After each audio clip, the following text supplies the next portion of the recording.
Happy New Year, everybody. Welcome into the show. Rockets get a huge win tonight in Brooklyn, 120-96 over the Nets. Alperen Sengun returns, plays really well, an extremely balanced attack across the board. I'm here with Ben DuBose, who's you're used to seeing Ben with us as well. But as well, Cron.com writer Michael Shapiro is with us as well. Michael, it's honestly an honor to have you with us. Excited to hear your insight on what you see from the Rockets, as you know, as well as what you've kind of discovered and seen. I know you talked to Tari Eason in the video where Tari said that he wants to start, and you were the one who asked him that question. So I know you'll have some great insight. But I'll start with you, Michael. What was your thoughts, watching this game tonight? Yeah, nice kind of win for the Rockets to kick off the new year, 120-96. I think the thing that we've seen time and again this year, this is such a talented offensive group and offensive roster, especially when they are completely full. Alperen Sengun being the hub of that is obviously a key piece. He was pretty dominant, I think, from the get-go tonight. He was really engaged and active. But when you have Alperen, Kevin, Reed Shepherd, there's just so much offensive talent on this roster right now. I think when they play middling to weak squads like this, they're really going to kind of smack them, I think, more often than not the rest of the season. Yeah, we didn't see that in December when they lost to the Pelicans, the Kings, the Jazz, the Mavs, but there were some extenuating circumstances on a lot of those, being night two of back-to-backs, and this is their fourth straight win. They're now 21-10, and I feel good that Alpi gets to enjoy it for a change because he missed the last two with calf tightness, so he returns, plays 34 minutes, is plus 30. That's obviously the leading storyline. We've talked in recent games about the defensive improvement, and inevitably, when you see the defensive growth and Sengun's not out there, followed by a month in which they were, or preceded by a month, in which they were underwhelming defensively and Sengun mostly was out there, some of those old questions get brought up about Sengun and his ceiling defensively. So I thought it was really good for them to have a nice defensive game tonight with Sengun certainly pulling his weight out there. And for me, Michael, you cover all sports in Houston, so I think you'll appreciate this analogy. I think what Sengun does, especially against these lesser teams like the Nets, you got me with the baseball mode there.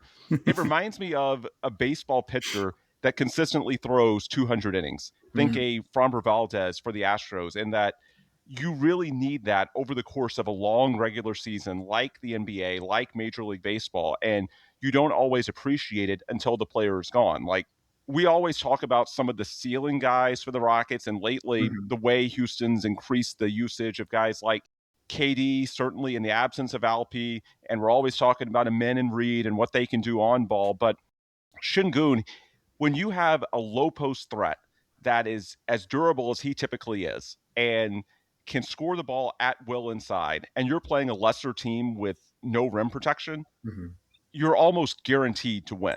Like, he gives you such a high floor that if he's out there and it's not night two of a back-to-back, i.e. the defense isn't dreadful, you're almost certainly going to win. And, Sengun had that strong first quarter, and the Rockets played from in front pretty much the whole way. And so, Michael, do you sort of see that analogy where I'm going with the Sengun to Framber Valdez? Not that Sengun has ever crossed up a teammate, but I think the floor with Sengun is really, really high, and tonight was a good reminder of that. If he's out there and you're playing a lesser team, like, even if you have a cold shooting night, which until the fourth quarter it was for Kevin Durant, you're probably going to withstand it because Sengun's just going to be able to get the easy points and the easy assist off of those. Yeah, I mean, Alperen has a lot of skills, but I think a winter innings eater, so to speak, is one of them. I kind of mentioned this to Dave before we hopped on the air here.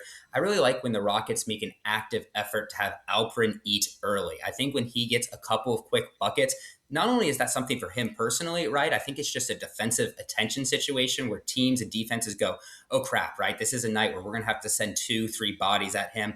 And it's in Alperen's nature not to just keep scoring and hook shot, right? He's going to want to find guys. He's going to want to find a man cutting lobs. So having him be kind of the active fulcrum from the very first possessions tonight, it kind of set the tone in this blowout win, I felt like, right? Yeah, he was plus 30 tonight. So, when he was out there, they succeeded for sure. And I thought it was interesting. I thought early on they doubled KD. That was kind of what the Brooklyn wanted to do. And KD had 5 assists like in the first 5 minutes, I think it was. He finished with 11 assists, did have 6 turnovers. But they funneled so much tonight through. I mean, Sengun was fantastic as a secondary guy. I think he had 6 assists. But KD was kind of almost like the engine, and he was finding Sengun on the roll. And Sengun did a really good job of playing, I thought, downhill, a lot of pressure when he rolled. And in contrast, I know I mentioned this to Ben in real time. There was one time when Jabari played the exact same role and he got it perfectly, and he should have just rolled to the basket immediately, but he kind of hesitated, wasn't sure what to do. And I think that was you kind of saw what Sengun's strength, how he plays well in that pick and roll, in contrast to some others. And I thought that was really important tonight. Kevin's, sorry to interrupt here, but No.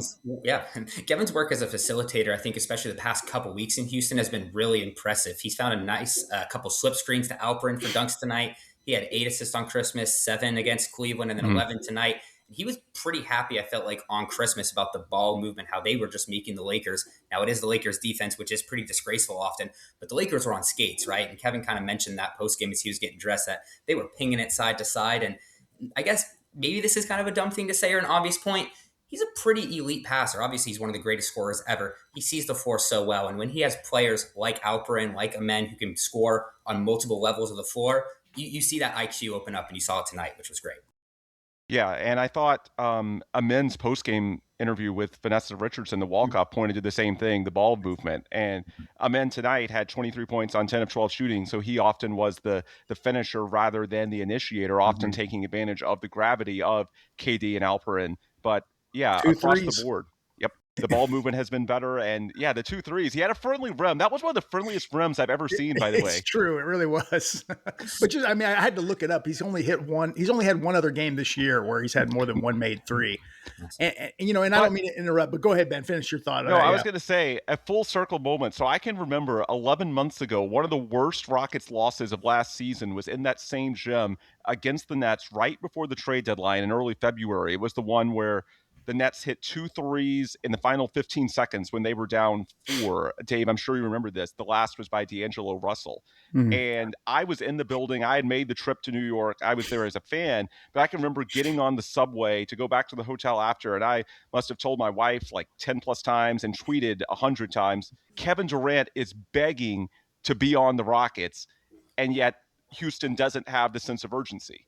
Now, I think Rafael Stone got the last laugh because pretty clearly Houston was interested in Kevin Durant. It just took waiting until the price came down, which meant waiting until June rather than doing a deal at the trade deadline.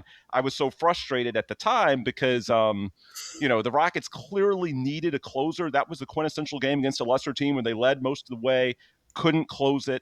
And Kevin Durant, clearly the situation in Phoenix wasn't working. There were trade rumors at the time.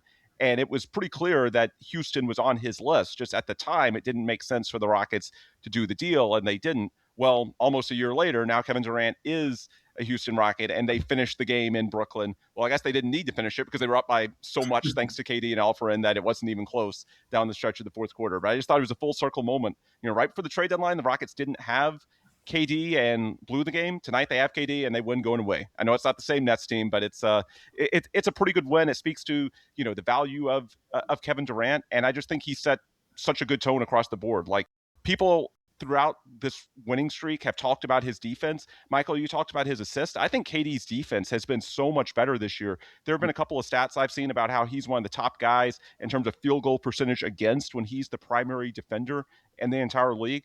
I did not realize that a 37-year-old KD would have this much in the tank defensively.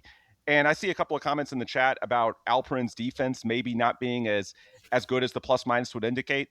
I mean, that's fair. What I said earlier was referring to the final score, 120-96. You hold any NBA team below 100 points, you did something right defensively, and Sengun was a part of that. Now, in terms of his individual matchups, coming off the calf strain, yeah, there's going to be some times that he gets blown by. I just meant, the uptick across the board in defense. I don't think that's simply because Sengun was out, because they performed collectively better tonight, even with Sengun out there for 2/3 of the game. But KD, I mean, I just did not realize going into this year, and I'm curious if you two, had similar expectations. I just did not think at 37 years old that he would have the juice defensively that he still does. Maybe it's the competitive environment. Maybe it's, the head coach, Ime Udoka. I don't know, but he's just been a much better defensive player than I anticipated. I think the environment's a big part of it. And I got to say, Ben, that sounds like a story idea for me to pursue over at Gronk.com in the next coming weeks, I think. Kevin's defense has been impressive and surprising. That's a good note for sure. Yeah, and I don't know what I expected. I thought he would fit just because he did it with Golden State. They were part of a Yep. great defensive unit when he did it there, but obviously Mhm. being 37, there's that question. But yeah, I thought he did a good job. I want to. We're definitely going to talk a little bit about one the Tari story you had as well as the story about the Fertitas, which was fascinating. We're going to talk about both of those, but I want to talk about Amen real quick before we move on from that. Ben kind of covered it, but Amen was shooting, I think, true shooting percentage 53.2% heading into December this past, December, and was looking, I thought, pretty weak. We were wondering what was going on with him, man. He just posted 62+% true shooting in the month of December, and then tonight 10 of 12 from the field, 23 points, hit a couple of threes, which is only going to jack up that true shooting percentage. He seems to be going back to that 60+% we saw last year. That's a great sign to me because I was a little bit worried, to be honest, about what's going on with Amen early on. What have you guys seen? I know they talked in the postgame about him working extra time with Ben Sullivan, but I don't know what you guys have seen from Amen lately. Michael, you can take it first. Yeah, sure. With the Ben Sullivan point, we see him every single game, every practice, post practice. That's Ben Sullivan work. I mean, they are kind of tied at the hip. When I was when Amen was first coming through on this staff, I would talk to Ben Sullivan every now and then about Amen as a 3-point shooter, and he kind of steered me into a point that it's not about the threes, buddy, right? It's about that mid range game, that foul line, that kind of extended area. You're seeing Amen more comfortable there, and I think just the most important point, right, is that he's willing and actively working on it, right? He is not a perfect shooter. The form is still a little shaky on the three-pointer, but he's not afraid of any shot. And I do think that mid-range Jay, it is pretty soft, especially when it's the foul line in a little bit. That's not even totally the restricted area. He's getting pretty money in that area. And obviously, I think that true shooting percentage is going to keep shooting up, especially with him in the dunker spot so often, right? Like, I've never seen a guard, I guess we call him a guard, kind of a guard, right, get so many free lobs. It's really unbelievable on this team, right? So I think his numbers, his shooting percentage will continue to increase. In terms of how that's going to look in the playoffs, he's going to be tested, right? I mean, I think the biggest thing with the men is the turnovers and the ball handling. The handle is not totally perfectly there yet. It still gets a little kind of slapped around, poked away in traffic. So I think he's going to be a real X factor in these playoffs. I mean, I think he's obviously a fantastic, fantastic player. How much of a ball handling load will he have? How much of that can he shoulder? That's kind of like a big thing, I think, to watch in the next coming months. Like, the Rockets are going to be a playoff team. They're a very good team. How much is Amen comfortable leading the offense, driving the charge, and how much does he actually have to do that for Houston? Those are kind of things I'm going to be watching a lot in the next couple months. And apologies for the pause. I was looking for a social media post before I commented, and now I've got it in front of me. On Christmas Day, Brian Windhorst dropped a very interesting nugget over on Threads in a Q&A. I noticed it just today because, again, he dropped this during the day on Christmas, and I didn't see it at the time. But someone asked him, which Rockets player would cost more in the trade market, Amen or Sengun? And Wendy's response, and by the way, I respect Wendy as much as anybody in the business. He's as good as it gets. Wendy's response, Amen, but it's irrelevant because he's basically untouchable. Sengun probably is too, but the list of who the Rockets would entertain a deal discussion with him is maybe a few names longer. Now, before anyone leaps to any conclusions, that's not a shot at Alperen Sengun at all. Right. Wendy is literally saying he's probably untouchable. It's more a compliment to Amen that even if a guy like Giannis, a multi-time MVP, hits the market, and even if the Rockets aren't playing that well, there's still no way the Rockets would consider it. And I guess my question for the two of you, does that surprise you in any way? For me personally, it does not. However high you are, when I say you, I mean the listener, on Amen Thompson, I suspect the Rockets are even higher. You cannot possibly express how high they are on Amen inside that building.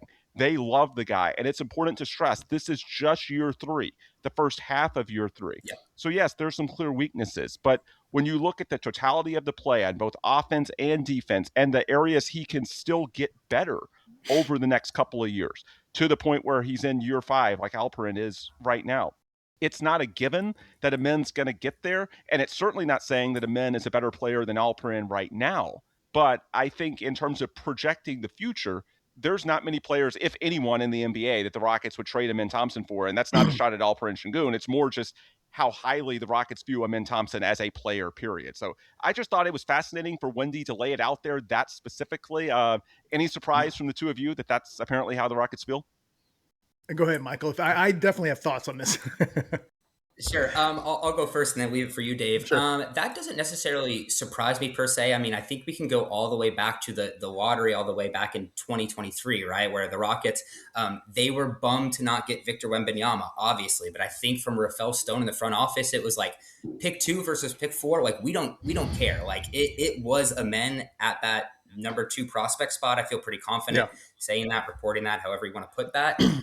And so they are incredibly high on him. He has yet to hit his rookie max extension. I don't think, obviously, that the Rockets will trade Alperen Sengun or will trade him in Thompson. But the fact that they're considered that should be said, right? That needs to be said. But the fact that they're considered very comparable, or Amen even a touch ahead, makes sense to me, also because Amen is just such a malleable piece. He's in his early in his third year.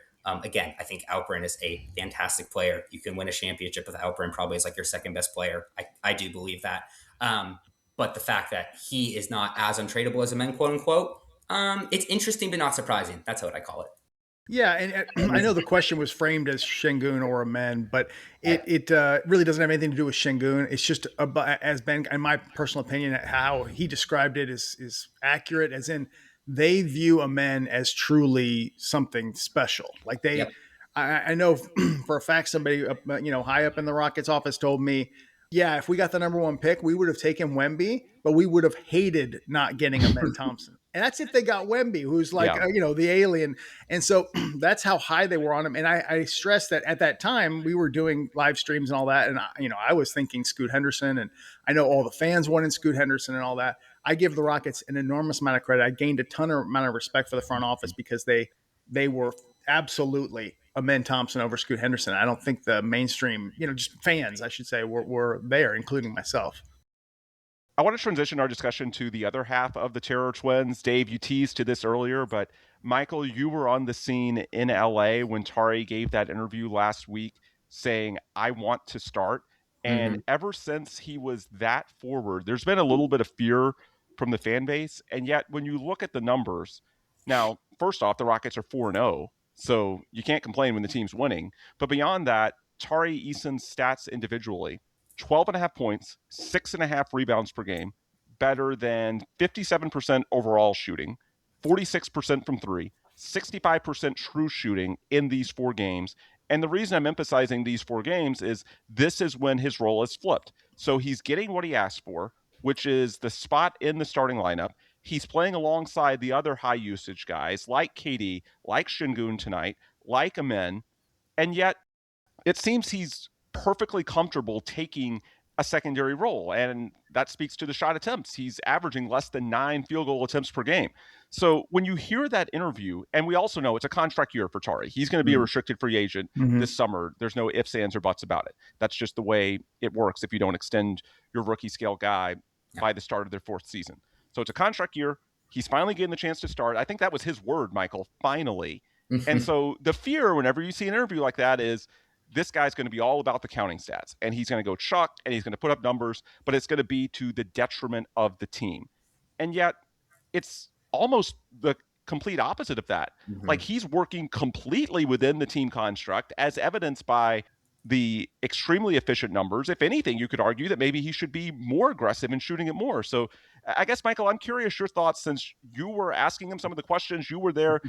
It's just such a fascinating juxtaposition to me that he wants to start. He clearly has, big plans for himself. He said at media day, I can recall him saying he wants more plays run for him. And there were a few raised eyebrows about that. And yet he gets this opportunity, and there's really no change at all to his style of play. He's more than happy to play exactly how Ime Udoka and the staff want to use him and sort of be the glue guy instead of making it about him. What do you make as far as the juxtaposition of his statements, but also his style of play?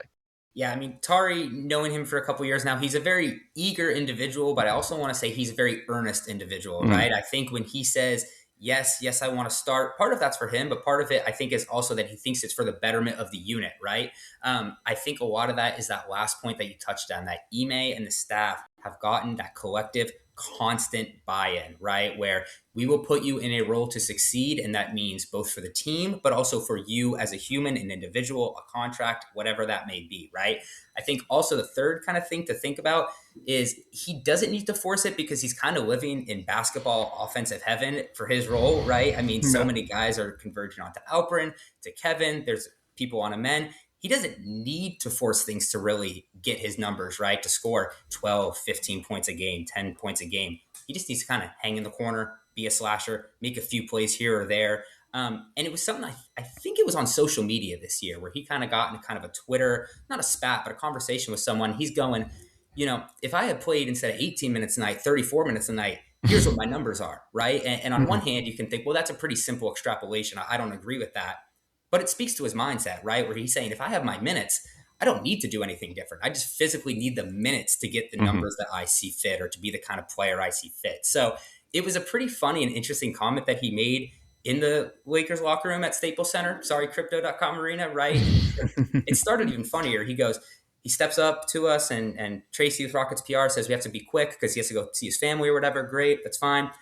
And the first thing he says, he goes, man, Ime finally trusted me tonight with the start, and was this little monologue. I'm thinking, well, it seems like he wants to start, right? So I just asked him, and he gave a point blank, yes, I do.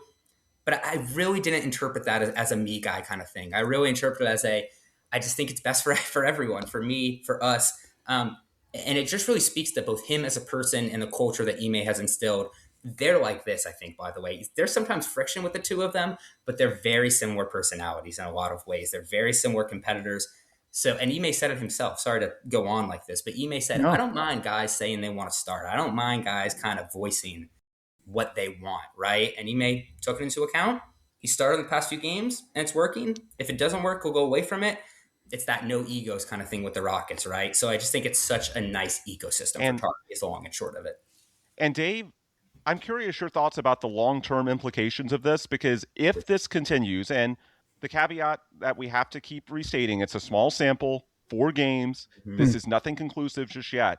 But if he sticks in the starting lineup, I can't help but think that it increases his value quite a bit long-term, because to this point, you can look at all the per 36 stats you want, but he's been used in a very specific way in which he comes in as the 6th man, largely against backups. And the question is, how is it going to extrapolate to a starting role? If you ask him to do more against the best of the best, against starters, if he's asked to function more in a half-court setting alongside guys like Kevin Durant and Alperen Sengun, there have been all these questions. If this continues, if he takes this vacant starting lineup spot and makes it his, because even if Fred VanVleet somehow comes back, I don't think he's going to be anywhere near a point where you can ask him to play 30-plus minutes. If Tari is able to function in this role as opposed to the 6-man role that he's largely occupied the first 3 years of his NBA career, I mean, this makes him all the more important long-term, right? The fact that he's not just a one-trick pony, that his production can scale up and it can hold when used in different areas, including the most important areas. I totally think so. And they've had tremendous success when he starts. I mean, what's the record going back to last year? I think it's like 15 or 16-1 or something like that. And, he's been amazing. I'm amazed by the jump in 3-point shooting. Tonight he was 2 for 2. He hit 6 of 7 from the field. He had a pull up like from 18 feet tonight. I was like, just a little stop on a dribble, step back, nailed it. I was like, what is going on with Tari? I mean, I'm amazed at how well he's playing. I'm not shocked because he is an impact player. He's got these oven mitts for hands. He can get out there and just, cause havoc, certainly. I just wonder, and I think you're right. It doesn't matter this year because I think Fred comes back. It's not going to be like plug and play start. And I don't think Reed has to start this year, but just long term, because we are looking at a contract. There obviously was some sort of disagreement on the contract. We don't know those details. But, and then you balance that with the injury that he kind of, had this year, which I think is probably a sticking point, just given that his reliability hasn't been there from the injury standpoint. That's the only question I have. But I think for this year, this is an embarrassment of riches. I mean, when they're doubling those guys, you could throw it to Reed. You can't even leave Reed open for a second. We saw that tonight. Tari, Jabari, Amen, Sengun, all of these guys. And when they have those 5-on-4s, they're very effective. So Tari's been excellent. I think he has played his way this year into basically bet on himself, and it's going to pay off, I think.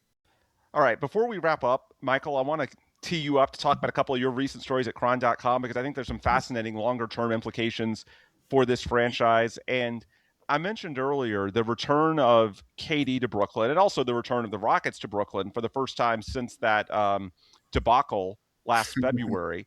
And having KD the way they didn't last year, of all people, it was Jalen Green who missed the potential winner at the buzzer in that game after the D'Angelo Russell three basically stole that game from the Rockets. And now you have KD, you win with ease, KD going up against his old team.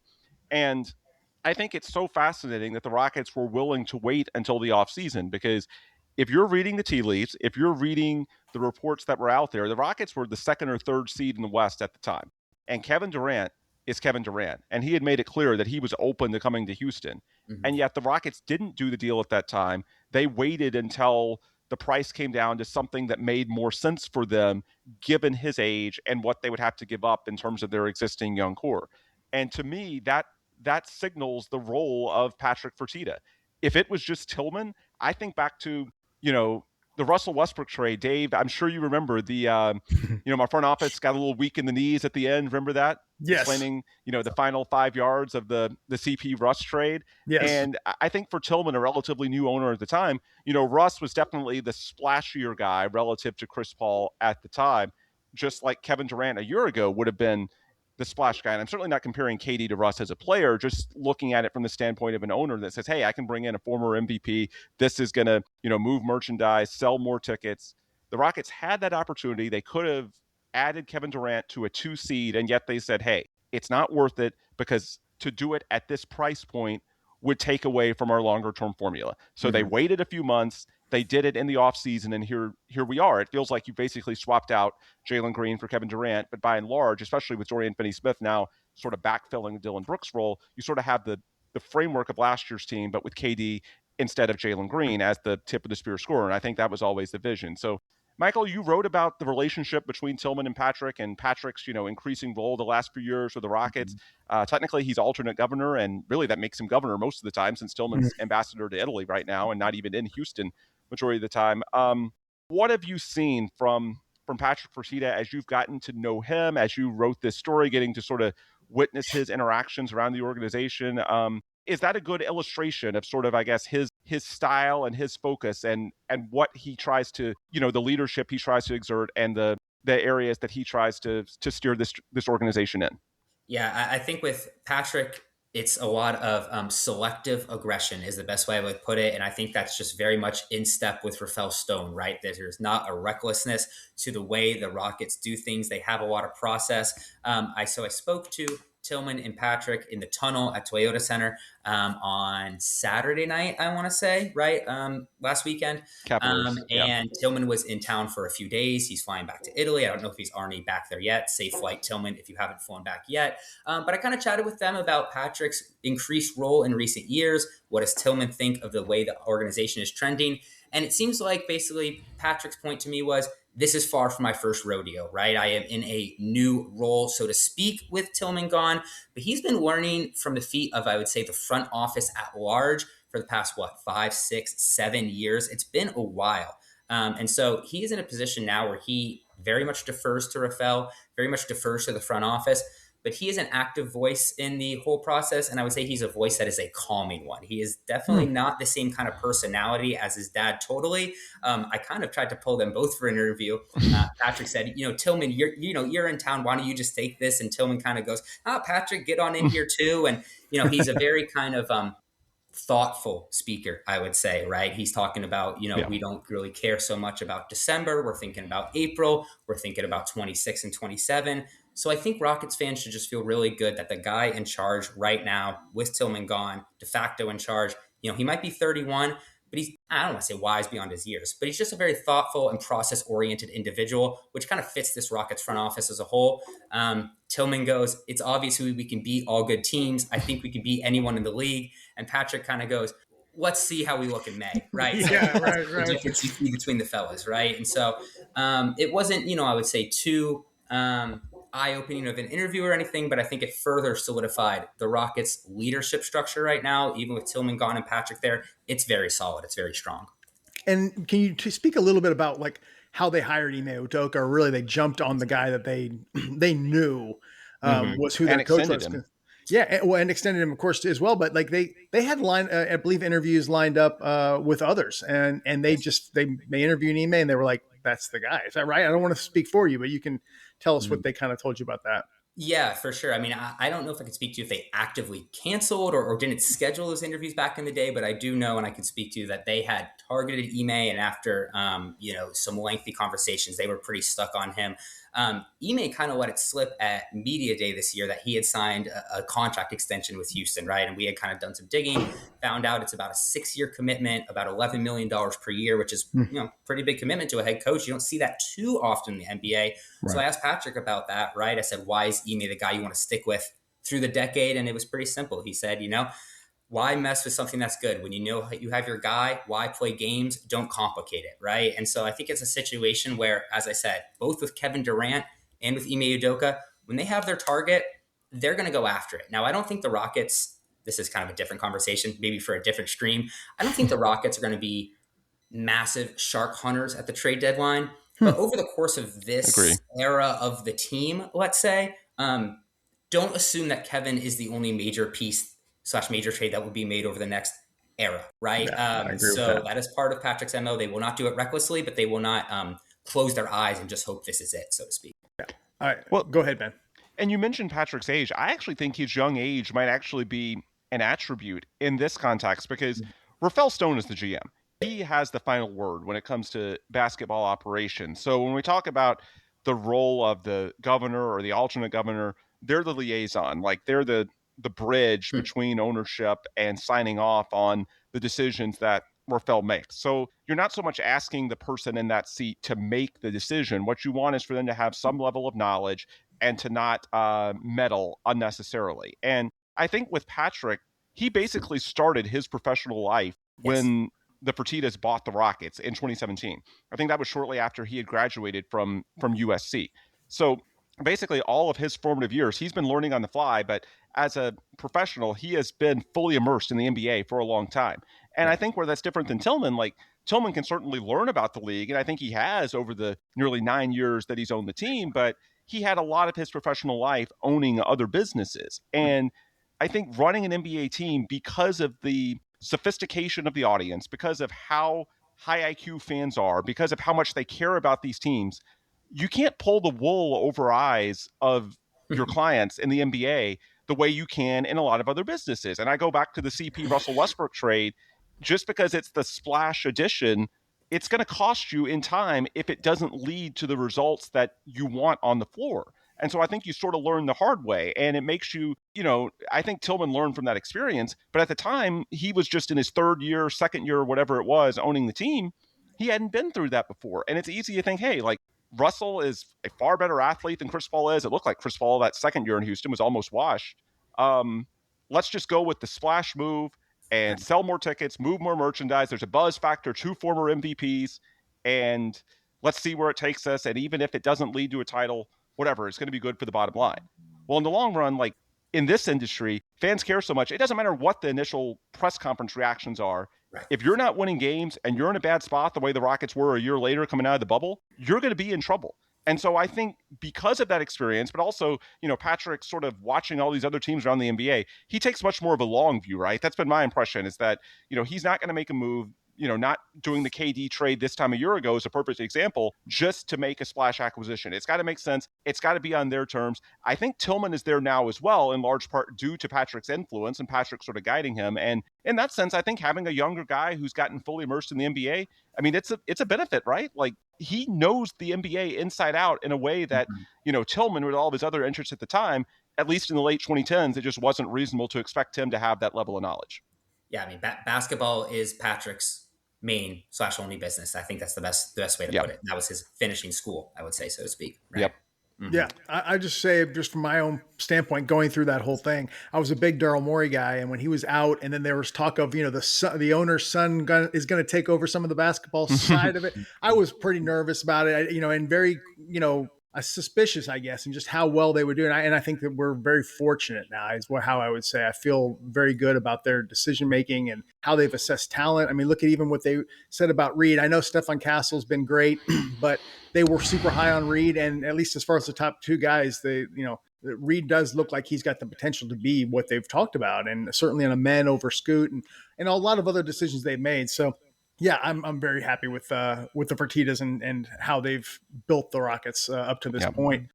Ben, Michael, anything you guys want to say before we close up? Yeah, go ahead. One last topic for Michael, and it's related to the Fertittas. So the Tillman and Patrick story was one of your good reads at Cron.com in late December. Your other, which I think generated even more waves, was your confirmation that the WNBA to Houston, with obviously Tillman being the primary financial backer there, is close to done. And we're talking about the 27 season. So you reported that the deal is expected to get done, that it will be under the Houston Comets branding.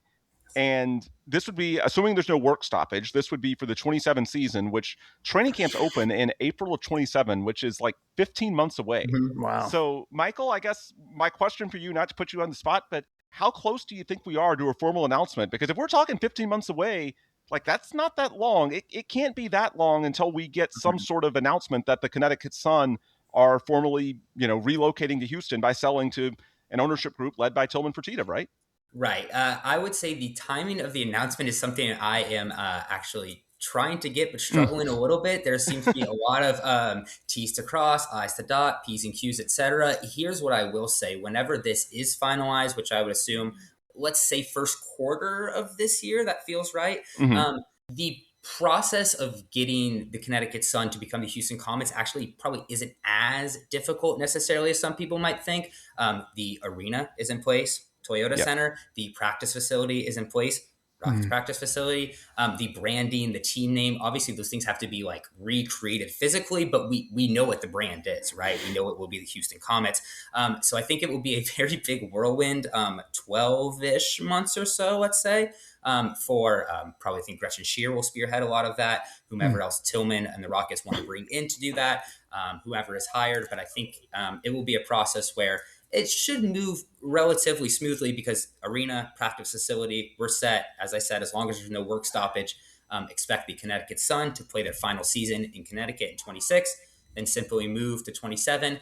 How will all those franchise records be handled, like Oklahoma City, Sonics, Thunder style?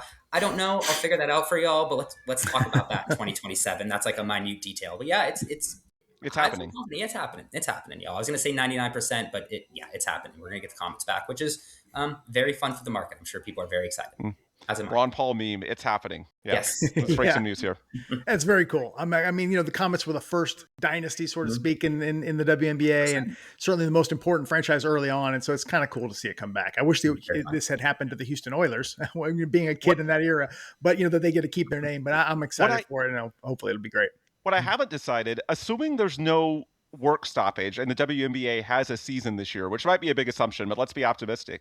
Are we going to cheer for the Connecticut Sun? Like, are we going to have Connecticut Sun watch parties in Houston, knowing that by default they are actually the Houston Comets? I haven't decided how I feel about that, but technically they are the Houston Comets, right? Can I be a little rude and mean here? I will, actually. I kind of think Houston Hoops fans, especially those who want to be invested in the Comets, how do I put this? You might want to root against the Sun next year, right? That's right. That's watery, tanking purposes. And here's the big one I'm going to drop. I'm not the first to say this. Juju Watkins, USC star. She will be draft eligible for 2027. The Sun went 11-33 last year. They have the number 13 pick, though, in the WNBA draft. It's outside the top 10 because they traded it years ago. The Sun should be a bottom 5-ish team again in the W. I like the W. I'm not a huge expert, but I like it a fair amount. So I would say, not to be mean-spirited, but the Juju Watkins, the Houston push, rooting, watch, that'll be something to watch in the summer for sure. So not to hate on the Connecticut Sun, but it is something to consider.